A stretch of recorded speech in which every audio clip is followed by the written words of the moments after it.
Xoş gördük əziz dinləyicilər. Deməli bilirsiniz bu günləri cəmiyyətimizdə həqiqətən aləm bir-birinə dəyib. Həm müxalifət, həm içəridə şairlər, həm trollar, həm trolliçalar, yəni aləm dəyib bir-birinə. Hər kəs özünü nədəsə ittiham edir, hər kəs hansısa bir qrupu nədəsə ittiham edir. Bununla bərabər həm də ağlamalı bir vəziyyət yaranıb. Bilirsiniz ki, Ramiz Mehdiyev tutulduqdan sonra artıq bəzi insanlar ki vardı ona ata deyirdilər, indi düşüblər, üzr istəyirlər. Bu biri narahatdır, digəri ondan pis narahatdır. Niyə? Ona görə ki, Ramiz Mehdiyev dövlət çevrilişində günahlandırılır. Dövlət çevrilişində günahlandırılırsa demək ki, torba böyükdür. Yəni 80-87 yaşda, nə bilim 80 neçə yaşda bu insan dövlət çevrilişi tək eləyə bilməz. Ona görə narahatdır onun ətrafında olan bu günləri də mövqe tutan insanlar. Çünki bilirlər ki, torba yekə tikilib.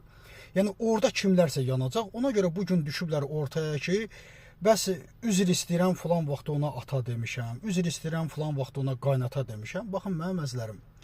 Yəni biz həmişə demişik ki, özünüzə ata axtarırsınızsa, o ata bir gün bitəcək. Hər atanın bitən bir vaxtı var hökumətin içərisində. Bugün başqasına ata deyəcəksən, o da gedəcək. Mən həmişə demişəm ki, mənim əzlərim, özünüzə dövlətin içində ata axtarmayın.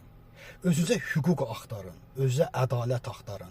O qədər hüquq deyəni tutdunuz, o qədər ədalət deyəni tutdunuz. Yəni bu günləri indi sizin növbənizdir. Sizin də atanızı ağladacaqlar.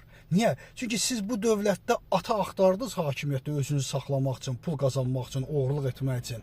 Qaynata axtardınız, amma hüquq axtarmadınız. Əgər hüquq axtarsaydınız, bu gün sığınacağınız bir liman olardı. Bugün sığınacağınız bir liman yoxdur. Çünki və özünüzə əziyyət verməyə də ehtiyac yoxdur. Əgər o torbanın içində siz varsınızsa, siz gedəcəksiniz. Çünki bu sistem belə tələb edir. Sistem belədir. Ona görə də həmişə demişəm ki, hara gedirsiniz gedin, nə qədər pul qazanırsınız qazanın, nə qədər oğurluq edirsiniz eləyin. Bir gün sizi çiyninizə götürüb o balaca deşiyə, o qəbir adlı deşiyin içinə soxacaqlar. Ona görə də bu dünyada öz məmləkətinizdə, öz cəmiyyətinizdə xalqınıza da yararlı olsun deyə,